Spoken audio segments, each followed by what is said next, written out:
Hello, good afternoon. We're going to start our panel, so if you want to sit down, and so while people start coming. This is a 30-minute panel, so each of our participants will have 3 minutes to answer each of the questions. Really happy to be here with this topic, which is migration and refugees, which is mujer migrante y refugiada. I want you to meet Stacy de la Torre. She is head of programs at United Nations Office on Drugs and Crime Mexico. And also Giovanni Lepri. He works for the United Nations Refugee Agency as a United Nations High Commissioner for refugees. Thank you for being here. We're very pleased to have you. Yes. And we'll start with the first question for Stacy. Stacy, why is migration a gender issue?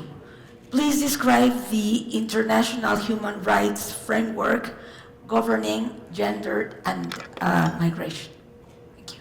Gender is a migration issue because gender is not blind. And it's important to understand that while men and women share many of the same drivers to migrate, fleeing poverty, fleeing violence, in the case of refugees, often fleeing conflict in their country or the effects of climate change, for example, natural disasters. Women, there are reasons that are particular to women, and it's important to understand that the distinction. Women also migrate to escape in deeply entrenched gender stereotypes or very rigid gender stereotypes in their country of origin. Women also migrate in order to seek economic opportunities, job opportunities, educational opportunities that may not be available to them in their country of origin. And women often migrate to escape gender-based violence.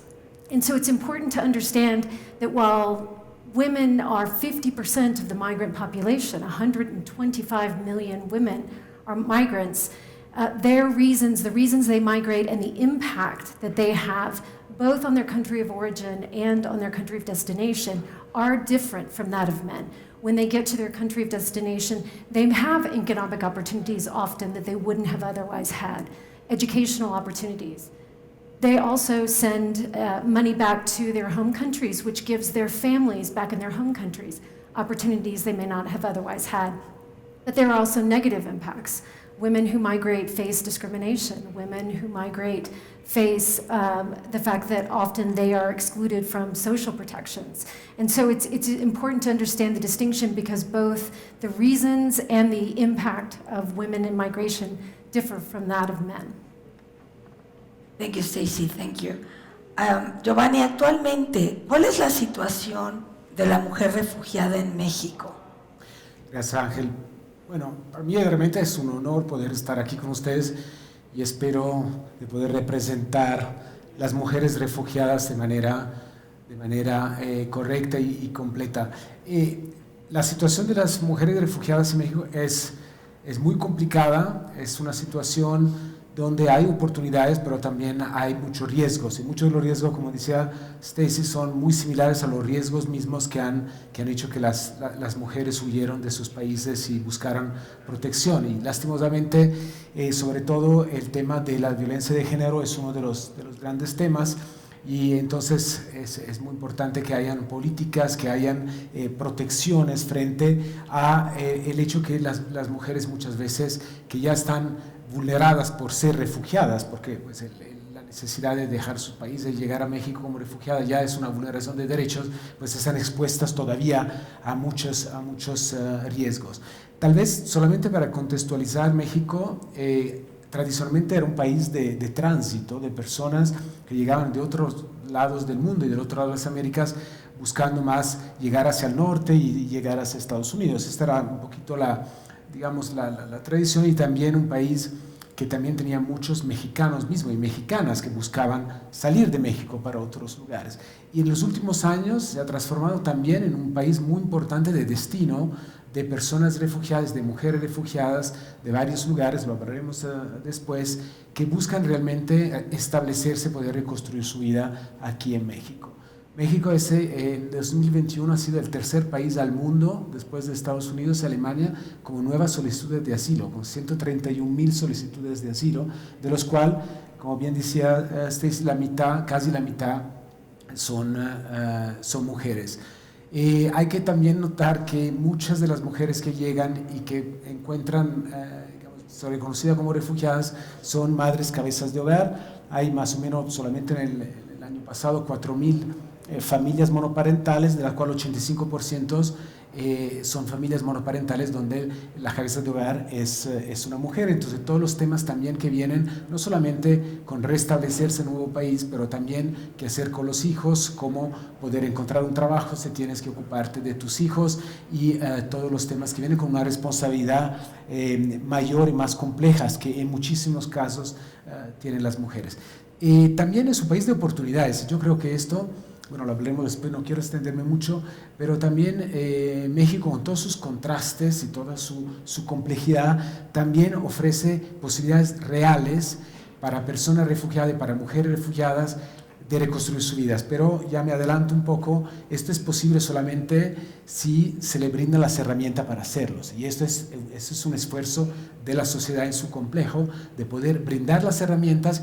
Y las mujeres, no es inútil que lo diga yo, son extremadamente valientes y capaces de aprovechar de estas herramientas. Pero si estas herramientas no existen, y entonces ahí sí la situación se complica. Y hay, por ejemplo, aquí termino, en el sur del país donde llega la mayoría de las personas refugiadas, llegan a Chiapas. La alta mayoría es también uno de los estados más pobres y ya con más limitaciones respecto a muchos otros estados del país, y el proceso de asilo prevé que las personas que llegan tengan que quedarse en el estado donde han hecho su solicitud para todo el periodo de análisis de su solicitud. Esto puede ser 4 o 5 meses, con toda la limitación de encontrar trabajo y poder tener un desarrollo, digamos, económico que les permita de restabilizarse. Gracias. Muchas otras cosas, pero... Oh, no, gracias, Giovanni. Sí, continuamos y lo vamos a platicar. And this is very interesting, Stacy, because I'm listening that my country is in the top 3 list of, it's the third. And while you are going to explain it afterwards, and this is not the next question, but I would like to ask you two questions right now. The first one is, why do you think Mexico has become, because it's very important that it's in that list, it's number 3. And the second question will be, what are the drives and the impact of migration for women and girls as well? So if you look at the context of women in migration, as Giovanni said, the situation has changed, but you see there are normal trafficking flows, migration flows that follow a typical pattern. So generally they go from less developed countries to more developed countries, to more rural areas, from more rural areas to more urban areas. So from Eastern Europe to Western Europe, from countries in South America to the Southern Cone countries, from Central America north to Mexico, the United States, and Canada.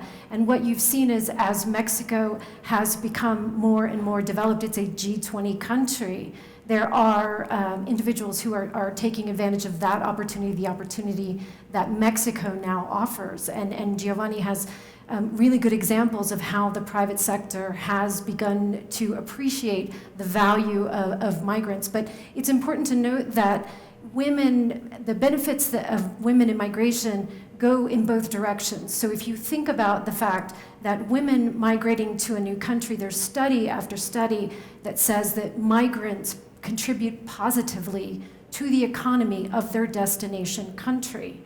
And they often fill a niche in the labor market, for example, that the destination country finds hard to fill in agriculture or in domestic work.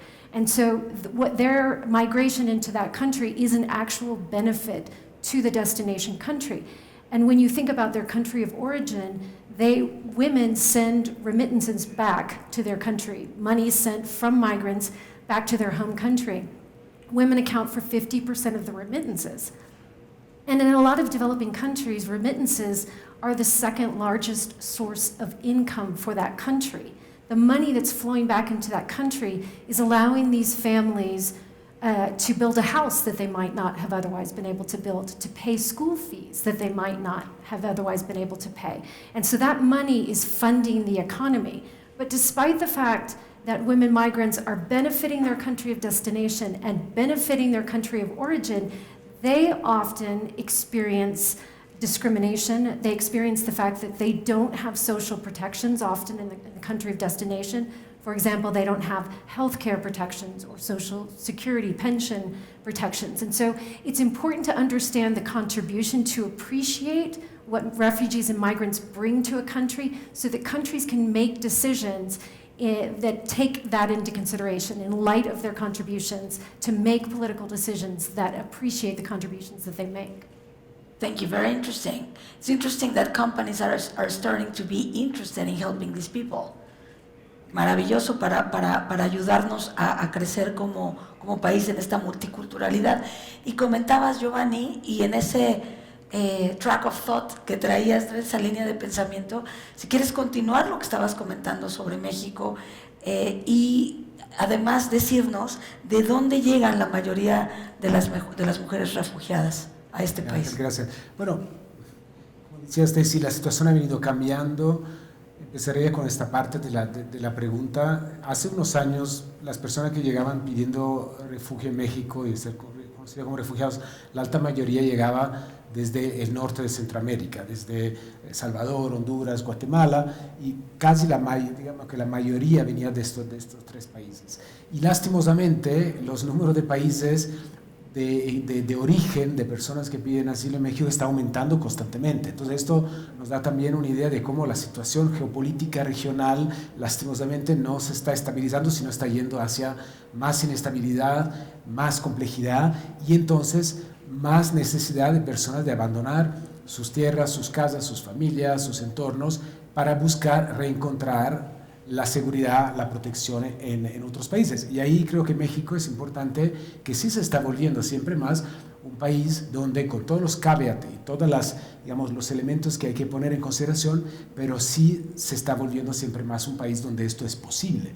Entonces, los países, les mencionaba antes, se añadieron, bueno, tenemos todo el tema de Venezuela, es un tema claramente que está muy, al día de hoy. Hemos tenido el año pasado una llegada masiva de personas haitianas, de nacionalidad haitiana, muchas mujeres cabezas de hogar que habían pasado algunos años en Chile, en Brasil y por una serie de razones habían tenido que después dejar estos países y seguir en su camino en busca de una estabilidad y de una reconstrucción.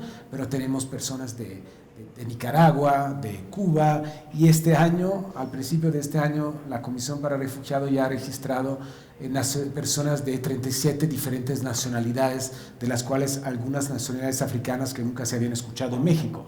Personas que llegan en unos trayectos complejísimos desde países alejados como puede ser Somalia o Ghana, Togo, otros países de África. Entonces, realmente como en este momento México y sobre todo la frontera sur de México, vuelvo un poco al tema de Chiapas, se ha vuelto un poco el punto de llegada de una población en movimiento de la cual muchas son mujeres que no solamente están buscando seguir su camino, pero están buscando encontrar la posibilidad de restablecerse. Y lo que decíamos, sí, México efectivamente está ofreciendo esta posibilidad porque además, y ahí me permites decir, me gustaría decir que no son tantos las empresas que están ayudando personas refugiadas, sino hay un encuentro de necesidades. Y esto es muy peculiar de lo que está pasando hoy en México. Nosotros tenemos un programa, y lo mencionaré después, como Naciones Unidas, donde buscamos el encuentro de posibilidad de integrar en el mercado laboral personas refugiadas. Ya tenemos más de 18,000 personas que han sido parte de este programa. Y lo que vemos es que las empresas necesitan mano de obra, y no solamente en el campo agrícola, en el campo del trabajo doméstico, pero en muchos campos de la industria, de los servicios.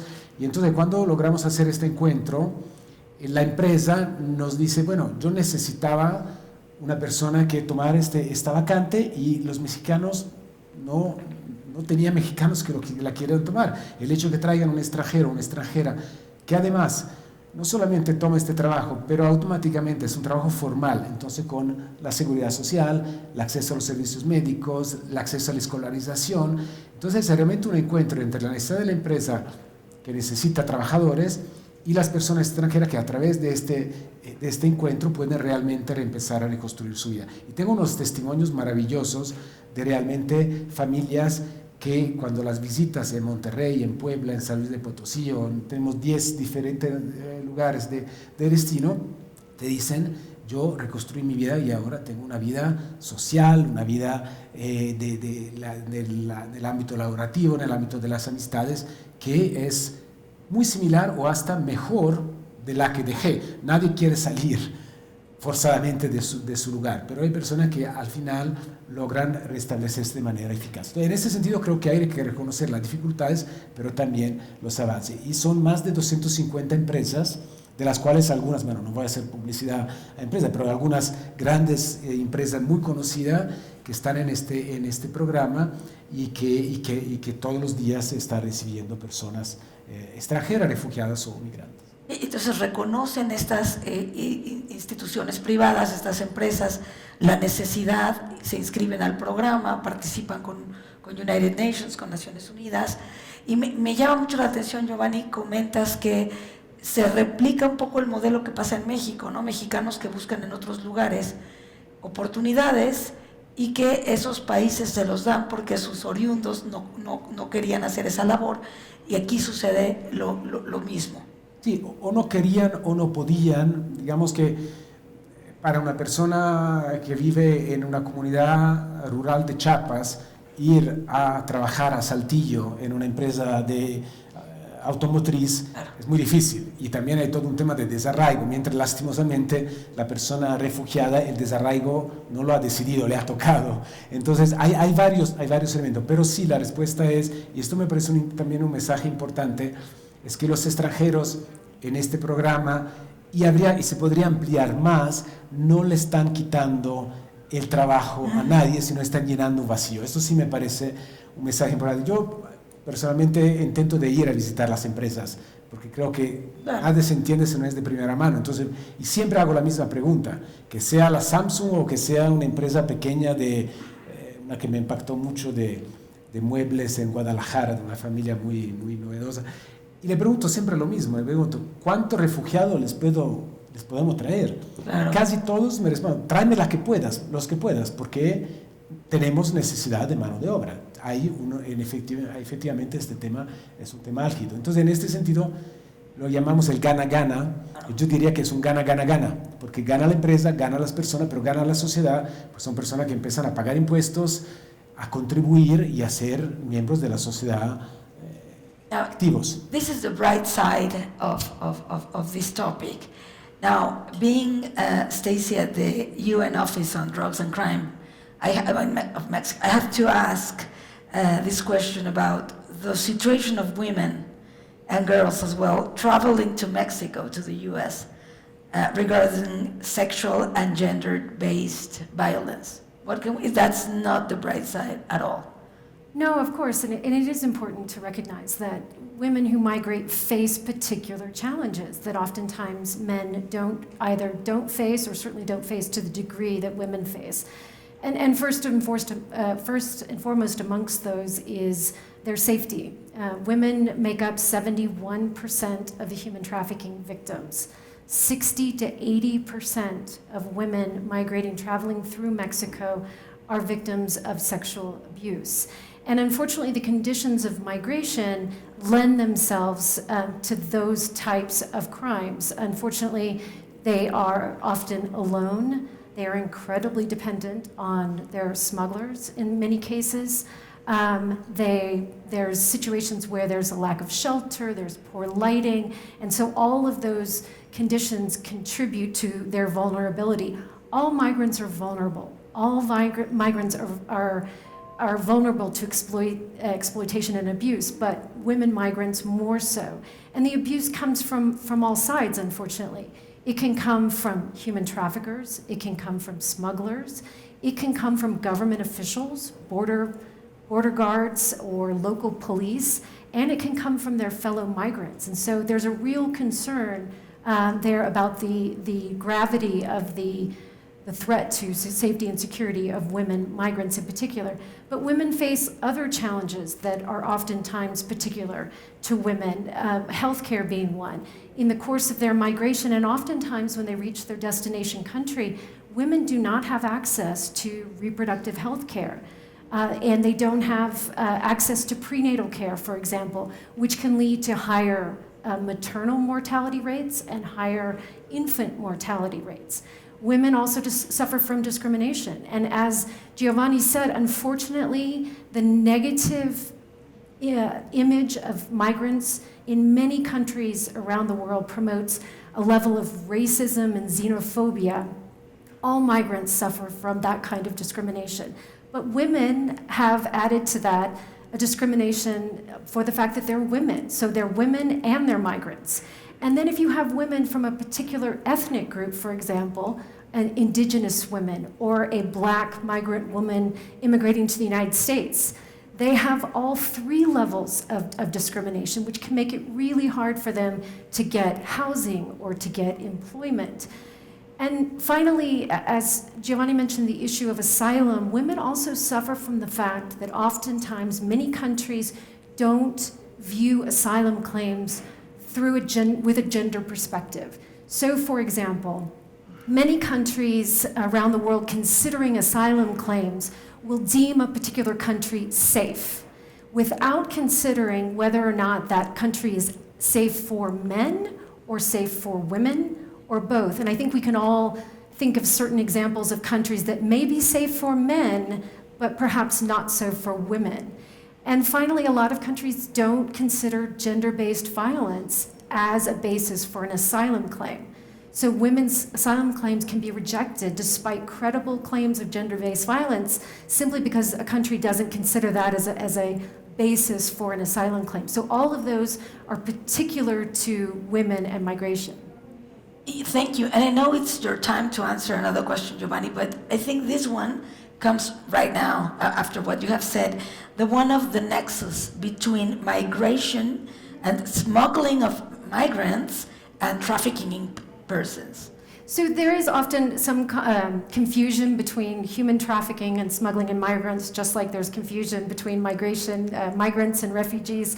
But what we see, and part of the reason that there's oftentimes this confusion is because human trafficking flows follow migration flows. So as I said earlier, from less developed to more developed countries, from rural areas to urban areas. And there's a reason for that, because human traffickers know that migrants are particularly susceptible to being victims.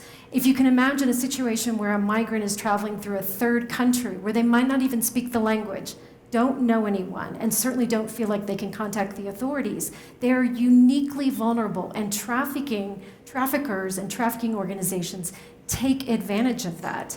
And what you see is a country that has a higher presence of criminal organizations, of organized crime, will have a higher incidence of human trafficking. And there's a reason for that, because there's a nexus between transporting someone across a border and the expertise it often takes that criminal organizations have. They have the connections. They understand the topography, so they know how to get somebody across safely, or they know which border officials they need to bribe.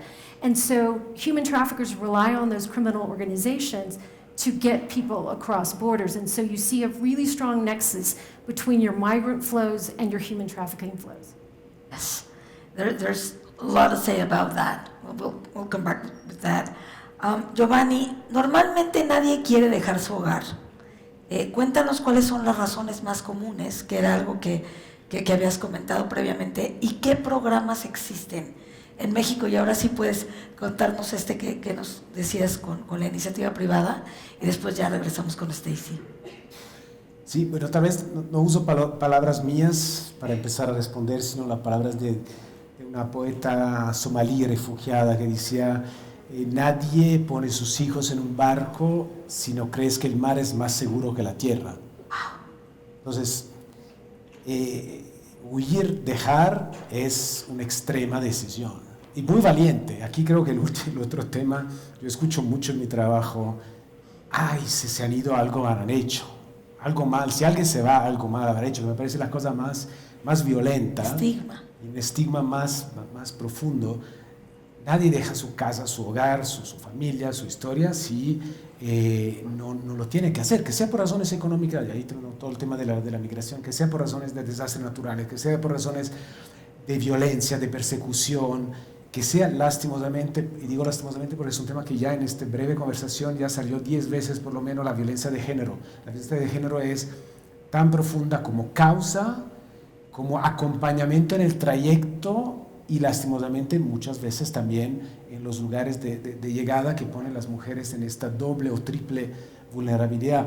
Les voy a comentar una cosa que me aterra, pero me decían que en muchísimos casos las niñas hasta de 12, 13 años le ponen las inyecciones anticonceptivas antes de empezar los trayectos de sus países de origen, porque la posibilidad que sean violadas es tan alta que mejor prevenir que curar. Y esto también es una cosa que no, yo tengo dos hijas de 13 y 12 años y un hijo más pequeño, y claramente como padre, aparte todo, pues directamente pienso a qué significa para una madre decir, entonces es solo si el mar es más seguro que la tierra que uno toma esta decisión. Entonces creo que primero que todo tenemos que quitar también otros estigmas. Las refugiadas o los refugiados no son refugiados o refugiados, son padres, madres, arquitectos, ingenieros, agricultores, hinchas de fútbol, son personas como somos todos nosotros. Y lo vemos últimamente, yo lo vi cuando veía llegar las familias sirias en Grecia, mi lugar donde estaba antes, pero lo veo ahora cuando ves las familias ucranianas que cruzan a Polonia, a otros países. Podemos ser todos nosotros. El refugiado no es la persona alejada del sur del mundo, que esto le pasa por allá. Es algo que puede pasar a todos, y las decisiones son muy graves, muy importantes, y yo repito lo que lo dije antes, lo que se necesita son los instrumentos para reconstruir la vida, y más vulnerado estás, y más necesidades tienes, pues más instrumentos necesitas. Ahí es donde creo que me ligo mucho a lo que decía Stacy, y siempre pienso, por ejemplo, a las mujeres cabezas de hogar, pero también hay muchas mujeres que dejan sus comunidades porque son discriminadas por sus preferencias sexuales, por su identidad de género. El panel que tuvimos antes, maravilloso, yo quedé realmente muy impactado, y muy impactado también que hayan legisladoras trans y que están llevando adelante estos temas, pero hay mujeres trans que están o migrantes o refugiadas que están aún más vulneradas y violadas, y la única razón por la cual tuvieron que dejar sus comunidades era porque eran no solo discriminadas, cuesta riesgo de vida. Hay países donde la homosexualidad es todavía un crimen que se puede punir con la pena capital. En este sentido, me parece. Entonces, las razones de la huida, las pandillas, las extorsiones, y a veces, y aquí me quiero ligar a un punto que me parece muy importante, a veces lo que hay que identificar cuál es la primera causa de huida, no cuál es la causa. Y esto es la complejidad y cómo el mundo lastimosamente no está yendo tanto en la buena dirección, sino en muchos casos no, la dirección contraria, porque a veces yo le pregunto a una mujer refugiada o solicitante de asilo, pero ¿por qué dejaste tu casa? Porque perdí el trabajo. Bueno, migrante económica. Pero después le hace la segunda pregunta, dice, ¿pero por qué perdí ese trabajo? No, porque con los desastres naturales del año pasado, las pandillas que controlan el barrio han subido, la llaman las vacunas, las extorsiones, ya no lo podía pagar, entonces perdí el trabajo y me fui. Bueno, esto sería una causa muy claramente de una persona para ser reconocida como refugiada. Entonces, un poco una respuesta complicada a una demanda relativamente sencilla. Son muchas las causas, y a veces estas causas se suman en una causa de expulsión. ¿Y qué puede hacer México? México es un país que en una región donde hay países muy pequeños, con economías muy pequeñas, es en las 15 economías principales del mundo. Tiene 130 millones de habitantes. Tiene una balanza comercial que todos conocemos. Entonces, aunque cada país tenga que hacer su parte, pues México puede hacer una parte más grande que otros, no que todos los otros, tenemos nuestros vecinos también más al norte que tienen que también hacer su parte, pero creo que sí puede y está haciendo algunas cosas en la buena dirección, y creo que el programa que mencioné es uno, pero el otro muy importante es también que los procedimientos de reconocimiento de la condición de refugiados, de posibilidad realmente de dar una documentación. La documentación es fundamental. Si no tienes un documento, nadie sabe quién eres, y si no tienes un documento migratorio regular, estás a riesgo continuamente de ser detenido, de ser expulsado. Entonces, la documentación, la posibilidad de tener programas incluyentes y políticas públicas incluyentes. Yo creo que la inclusión es la palabra clave. No hay que inventar muchas cosas, pero hay que asegurarse que las políticas sean realmente incluyentes. Y no solamente en la palabra, no solamente, y hago solo un ejemplo muy breve. Con este programa que tenemos de inclusión laboral, tenemos decenas de miles de personas que pueden trabajar, pero los bancos, muchos bancos, todavía no reconocen la tarjeta de residencia permanente como refugiado como un documento para abrir una cuenta bancaria. Entonces, aunque la ley diga que sí, efectivamente se puede reconocer y que es parte de los documentos que se pueden reconocer, si después el banco X no lo hace, en teoría existe el derecho, en práctica no se puede gozar. Entonces, impulsar que todo esto se haga de manera incluyente y que efectivamente México mantenga alta la tradición de ser un país que es un país que ha tenido momentos históricos importantes de recepción, de inclusión. Empezó el éxodo español, estamos hablando ahorita del siglo pasado, pero tenemos también exiliados de varios lugares de América Latina, todo lo que pasó con Chile, y ahora, con todas las contrastes, las dificultades, vemos que sí se puede avanzar en programas que permitan a personas que han considerado que el mar era más seguro que su tierra, pero de encontrar una nueva tierra más segura donde se pueden quedar. Muchas gracias. We're about to finish, but I have two questions for Stacy and one for you, Giovanni. And understanding that we need to focus on inclusion and the legal framework to make it possible, that this public policy does work. As civil people, what can we do in order to help this process within society? How can we help? I think in large part, it's understanding that there are significant differences and amplifying the voices, for example, of women migrants, so that people begin to better understand migration, refugee crises, and women, and how they differ from men. Because most people, if you ask them to picture a migrant, they picture a man who is migrating to find a better life for his family. They don't necessarily picture a woman, but women are 50% of all migrants. And so educating people, amplifying those voices is incredibly important so people begin to understand that distinction. I think it's also important to begin to educate ourselves and society about the role that women play in peace, security, and development. Migration and development go hand in hand, and that's what I was mentioning earlier with the remittances. The women migrants allow for development on both ends, both in the country of their destination and the country of their origin. But if you also dig a bit further, study after study has proven that women contribute positively to both peace and security. And when people begin to better appreciate that distinction and the unique role that women play in matters of security and matters of peace. For example, when women participate in peace negotiations at a time of war, they are more successful. As women begin to appreciate that, the public policies naturally follow from that. And then as the private sector, as Giovanni mentioned, that public-private partnership of getting the private sector involved, because it is a win-win. Because migrants are not simply a drain on the economy of the destination country, quite the contrary. There's a positive contribution. And getting the private sector involved so that everyone benefits, I think is really important to changing that dynamic or that narrative that we also often hear about the negative effects of migration or the drain of refugees on a healthcare system or an education system or an economy, because the facts and the data show quite the contrary. That's a beautiful answer. I mean, to make it visible, to talk about it, and to change stigmas. And the last question for both, and we just have 1 minute, like 30 seconds for each, would be, with the war in Europe between Russia and Ukraine, do you think Mexico will or what will, or should be our role? What did you expect about that? And I'm asking it since it is happening as we speak.